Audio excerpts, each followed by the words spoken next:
Amos wrapped both hands around his cup. You heard about Hanley's auction? Caleb nodded once. Private buyers only, Amos said. Qualified investors, they're calling it. Carl Meacham tried to get in yesterday for the preview.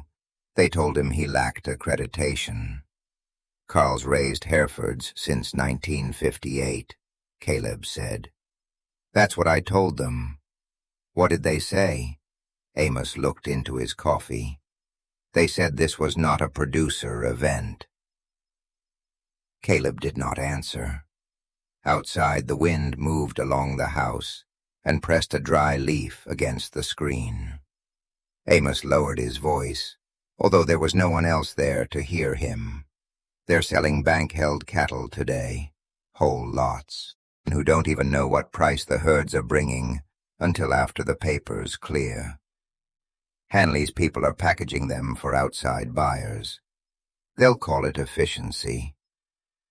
Caleb looked at the empty mug by the percolator. Ruth would have had a word for that. Ruth had words for many things that men in suits preferred to leave unnamed. She had been the one who read every note before Caleb signed it. She read every mortgage release, every fuel contract, every crop lien, every mineral lease. She had a school teacher's patience and a butcher's eye for clauses. When a banker said it was standard language, Ruth always smiled. Then why is it printed so small? Caleb had trusted ground, weather, machinery, and cattle. Ruth had trusted none of them until the paper agreed. That was why the Rowe place had survived the year 1981. That was why the envelope existed. In the spring of 1981, when half the county was borrowing against the next crop to pay for the last one, Caleb had driven to the bank with Ruth beside him and a sick feeling under his ribs. They were not behind yet. That was the cruel part. They had made payments, sold calves, deferred a tractor repair, and lived on beans, bread, and pride. But the note was resetting. The new rate would have eaten them alive by harvest. A bank vice president with a soft voice explained that there were options. Ruth listened. Caleb looked at the man's hands and saw no dirt in the lines. On the way home, Ruth did not speak for 4 miles. Then she told Caleb to pull over at the county courthouse. She spent 3 hours in the records room while Caleb waited in the pickup and watched snowmelt drip off the courthouse roof. When she came out, she was carrying a copy of a document from 1936. The document concerned a strip of land south of the old stockyards.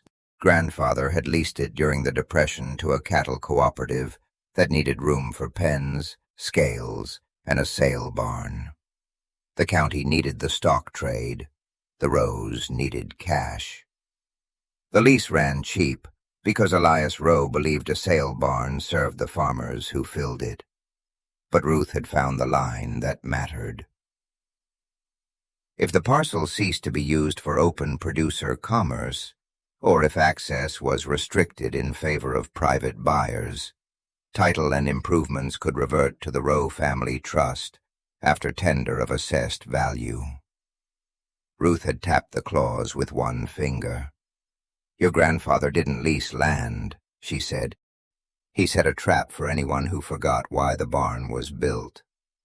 For 3 years the clause meant nothing. The old stockyards burned in 1974. The parcel sat mostly empty. A salvage company used part of it.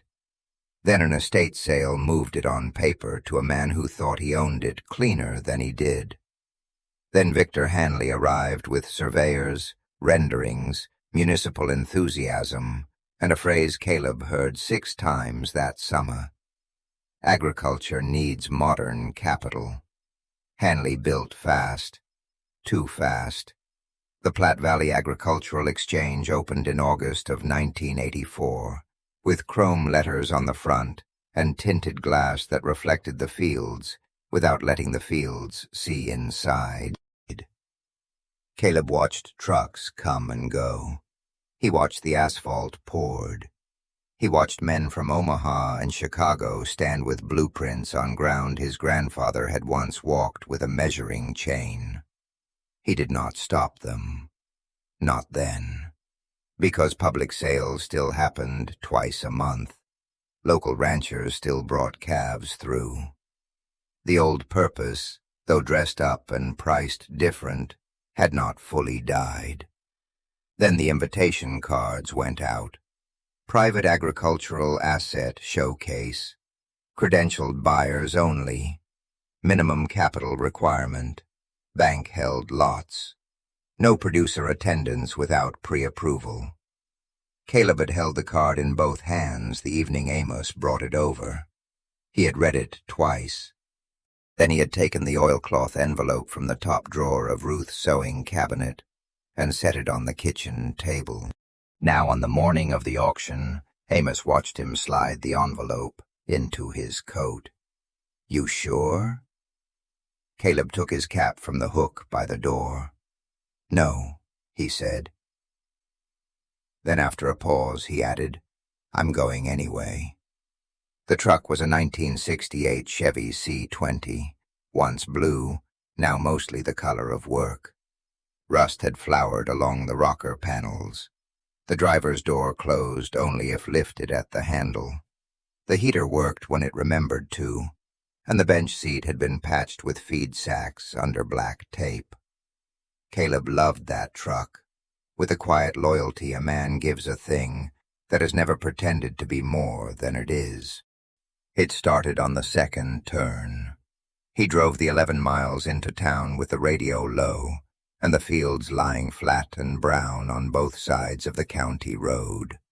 At the old section corner, a red-tailed hawk sat on a telephone pole, hunched against the wind, watching the ditch for movement.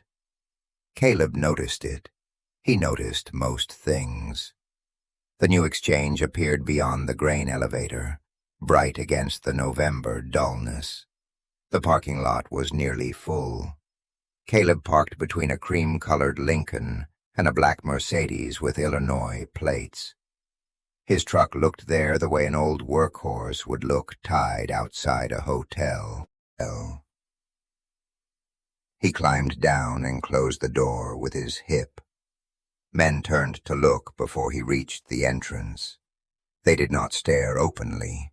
They were too practiced for that. But they looked at the overalls, the cracked boots, the seed cap, the truck, and they placed him in the world they understood.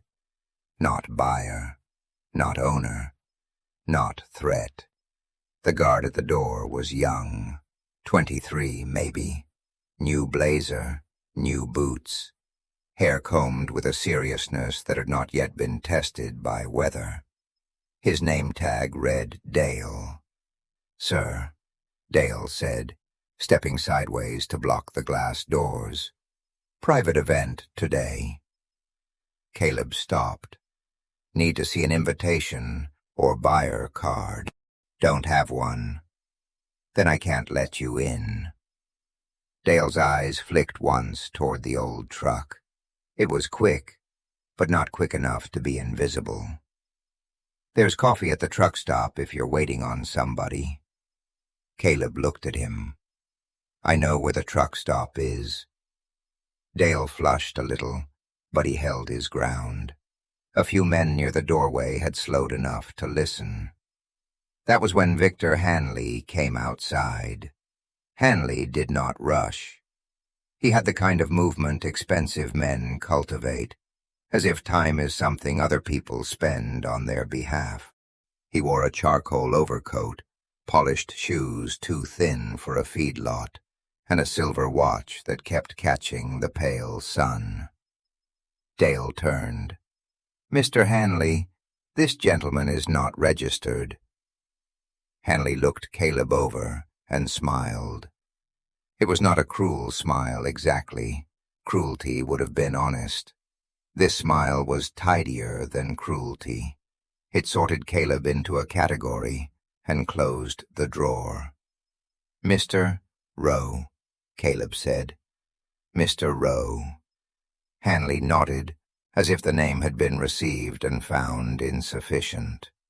"I appreciate your interest, but today's event is designed for qualified agricultural investors. We're moving beyond the old county sale model. I know that can feel abrupt." Caleb said nothing. He warmed to the silence. Agriculture is changing. Scale matters now. Capital matters. Professional management matters. The family operator has had a good run, but sentiment cannot service debt. A few of Hanley's associates stood behind him. One smiled into his collar. Hanley reached into his coat pocket and took out folded bills. "Here," he said, holding them toward Caleb with 2 fingers. "Get breakfast somewhere. It's cold out." The bills hung between them. The wind moved across the pavement. Caleb looked at the money for a long time. Then he looked past Hanley at the glass building, the chrome letters, the men waiting inside to buy distress by the head. He said, "You held your auction on my ground." Hanley's smile weakened by one careful degree. "I'm sorry." Caleb reached into his coat and brought out Ruth's oilcloth envelope. By then the entry had gone quiet. Dale stepped back without being told. Caleb opened the envelope and removed 3 things: a folded lease copy, a county assessor sheet, a cashier's check from Platte Valley Trust. The banker was inside. Every auction needed one, especially an auction like this.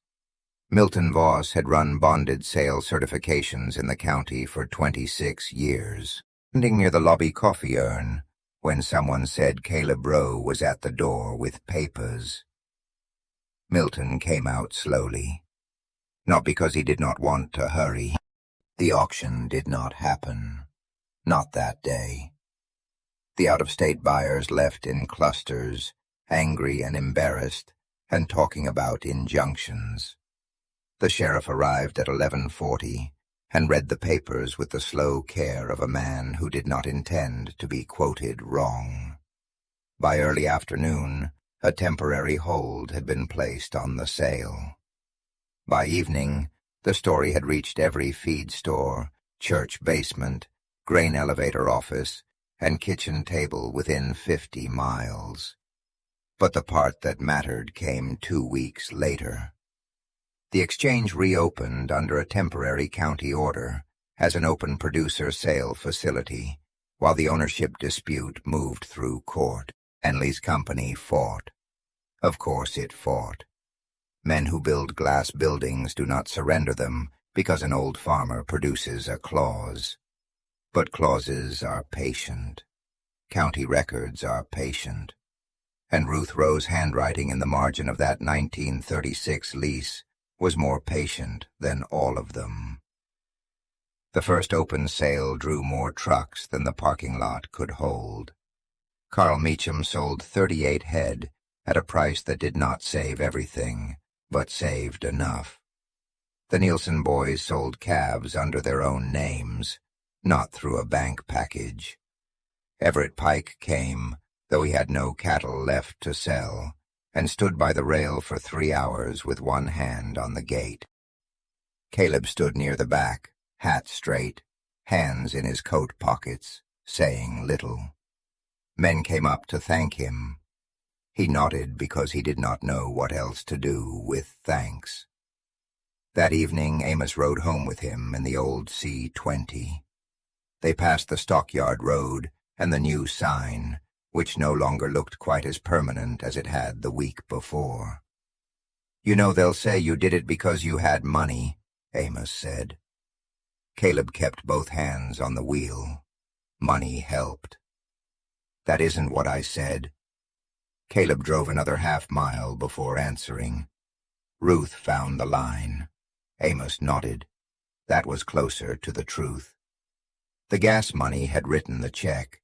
The land record had opened the door, found the blade buried in the paper. And Elias Rowe had put it there before either of them had been born. The suits had brought capital. The Rowes had brought memory. By January, a district judge upheld the temporary restriction. By spring, Hanley's company settled.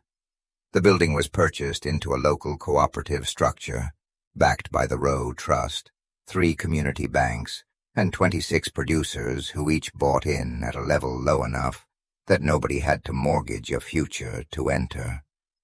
The new name came down from the glass front. The chrome letters were removed. Some of the bolt holes remained visible for years. Caleb never asked anyone to patch them. He liked the reminder. In 1986, when another wave of foreclosures hit the Platte River counties, the cooperative sale barn handled more than 9,000 head in 12 months, most of them from family operations that would have been too small for Hanley's investor sheets and too stubborn for his vocabulary. It did not save everyone. Nothing did. But it kept some names on some mailboxes. It kept some notes from coming due all at once. It gave men who had been called unqualified a place to stand beside their own cattle and hear the bids with their own ears. Caleb Rowe did not become different afterward. He still woke before 5. He still made coffee too strong. He still drove the old truck until the driver's door finally refused its last bargain with gravity. He still set a second mug by the percolator some mornings, and noticed only after the coffee had gone cold. The oil checks kept coming. The fields kept needing work, and the envelope went back into the top drawer of Ruth's sewing cabinet. Because some papers do not need to be displayed after they have done what they were written to do. Years later, when people told the story, they often made the wrong part larger. They made the check larger. They made the confrontation louder. They made Victor Hanley crueler and Caleb more heroic. But the old men who had stood in that lot remembered it differently. They remembered the quiet. They remembered the folded bills hanging in the air. They remembered a banker reading a line written in 1936, while a building full of investors slowly understood that the ground beneath them had never agreed to their story. That was the part worth keeping. Not that a poor-looking man turned out to have money. Money was never the miracle. The miracle was that somebody before him had understood power well enough to write a door into the wall, and somebody beside him had loved the farm well enough to find it. The men in suits had counted assets. Caleb Rowe had counted obligations, and knew the difference. Because bankers learn early that when a room changes temperature, it is better to walk than run. Caleb, Milton said. Milton. Hanley looked between them. You know each other? Milton did not answer that. In a county like Dawson, the question was almost foolish. Caleb handed him the lease. Milton unfolded it and read the first page, then the second. Then he turned to the assessor sheet. His face did not change much, but the hand holding the paper tightened. Caleb, he said quietly, do you want this handled now? That's why I came. Hanley stepped closer. Handled what? Milton looked at him. The Rowe Family Trust holds a reversion interest in this parcel, recorded in 1936, still active. The clause is tied to use restriction. If the property stops serving open producer commerce and is used for private restricted cattle sale activity, the trust may reclaim title by tendering assessed improvement value. Hanley stared at him. That is absurd. It is recorded, Milton said. Our title work cleared. Then your title work missed it. The words landed harder because Milton did not raise his voice. Hanley turned to Caleb. You expect me to believe you can walk up here with a dusty paper and take a multi-million-dollar facility? No. Caleb held out the cashier's check. I expect the county record to believe it. Milton took the check, the sort of number people expected from a man whose truck door had to be lifted shut. It carried more than one comma. It had been drawn clean that morning, against an account that had never appeared in any of Hanley's projections. Hanley saw the number. His eyes sharpened. Where did that come from? Caleb put the empty envelope back into his coat. Gas rights, he said. And not spending what didn't need spending. That was the part nobody had understood about Caleb Rowe.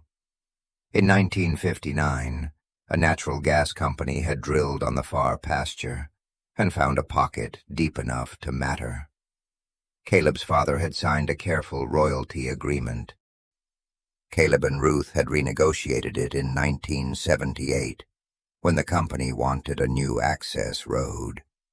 They had not bought a new house. They had not bought new cars. They had not joined the country club in Kearney. Quarter by quarter, year by year, the checks came. Caleb deposited them. Ruth recorded them in a ledger. They paid notes. They bought ground when neighbors needed discreet cash. They fixed old machinery instead of replacing it. They became, on paper, the sort of people men like Hanley claimed to respect. But Caleb still wore overalls because overalls worked. He still drove the old C-20 because it started. And he still made coffee before dawn because money had never taught the cattle to feed themselves. Milton folded the cashier's check once. The funds are good, he said. The lot was silent enough that Caleb could hear the flag rope tapping against the pole near the entrance. Hanley's face had changed completely now. The smile was gone. In its place was calculation, then anger, then the effort to bury both under polish. This will be litigated. Likely, Caleb said. You cannot simply shut down a legally organized sale. Caleb looked through the glass at the men inside. Men waiting to buy herds from families who had been kept outside. Then he looked back at Hanley. I just did. He turned to Milton. No restricted sale on this ground. Milton nodded once. I will notify the clerk and the sheriff's office. Hanley's associates began talking all at once. One moved toward a payphone. Another pulled a small notebook from his coat. Dale, the guard, stared at the pavement, as if hoping it might open and accept him without paperwork. At the edge of the lot, Carl Meacham stood with his hat in both hands. Caleb had not seen him arrive.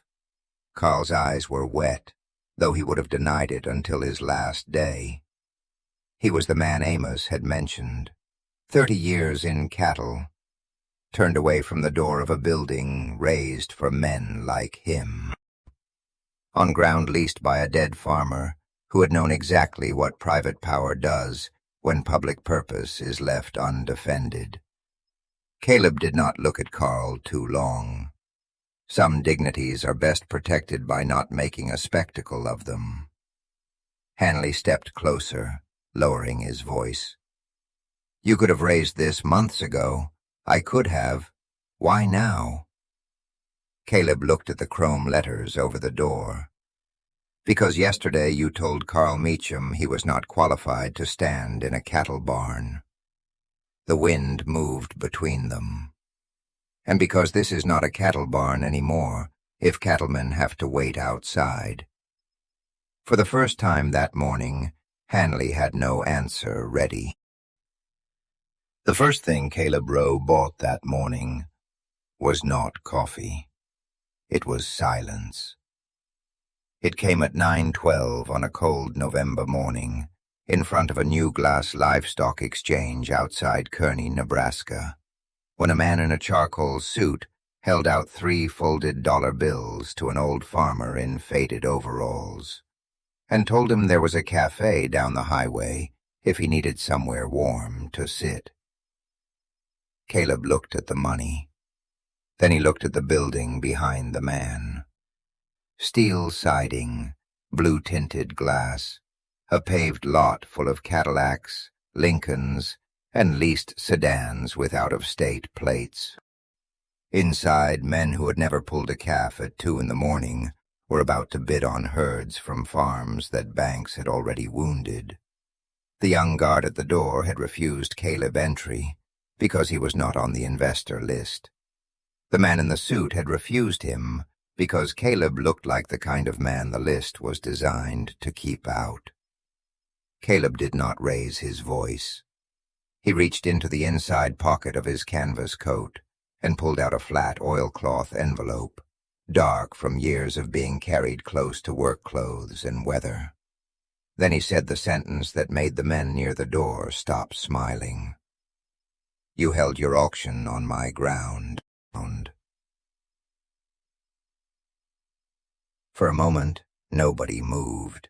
Not the guard, not the bankers by the entry, not Victor Hanley, the man in the charcoal suit, whose company had spent 8 months telling Dawson County that the future of agriculture belonged to people with capital, scale, and vision.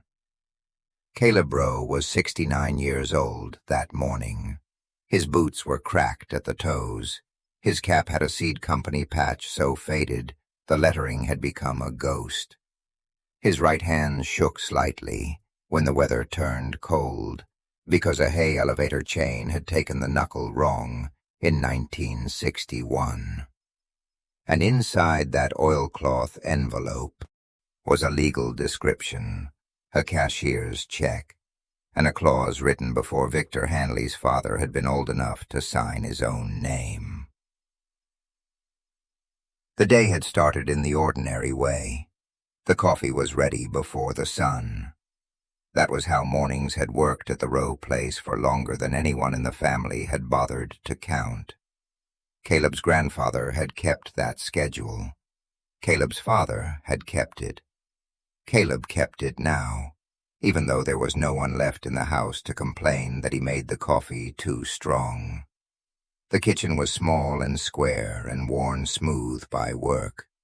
The linoleum had curled near the back door. The table had a burn mark from a pressure canner Ruth Rowe had set down too quickly in 1977. The walls held the smell of pipe smoke, machine oil, wet wool, and old bread, because some houses do not stop remembering the people who filled them. Ruth had been gone 5 years. Caleb still set a second mug beside the percolator some mornings. He did it that morning without noticing. The radio on the shelf above the sink crackled awake at 5:15 with a farm report out of Grand Island. Corn was soft. Beans were worse. Feeder cattle had no mercy in them that week. The announcer mentioned another set of foreclosure notices filed in the Platte River counties, and moved on to the weather, as if the two things had equal weight. A killing frost by Friday, north wind by noon. Caleb poured coffee into the mug he had meant for himself, and let the other one sit empty. He was not a man who talked back to radios. But when the announcer said interest rates were still holding above anything a careful man could survive, Caleb looked toward the dark window and thought of 3 farms on the county road that had gone quiet in the last 18 months. One belonged to the Nielsen's, one to the small family east of the elevator, one to Everett Pike, who had worked his bottomland for 41 years and lost it to a note that had once looked reasonable on paper. Paper had a way of doing that, looking reasonable before it turned into a blade. By 6, Caleb was dressed. Thermal shirt, canvas work coat, brown bib overalls faded pale across the thighs, wool socks darned at the heel. The old cap pulled straight, because a cap worn crooked had always looked to Caleb like a man trying to be noticed. He was tying his boots when Amos Tully knocked once and came in. Amos was 72 and moved with the careful stiffness of a man whose knees had negotiated hard terms with gravity. He had been Caleb's neighbor since before either of them had gray in their hair. He did not ask for coffee. Caleb poured it anyway. They sat at the table while the east window turned from black to ash.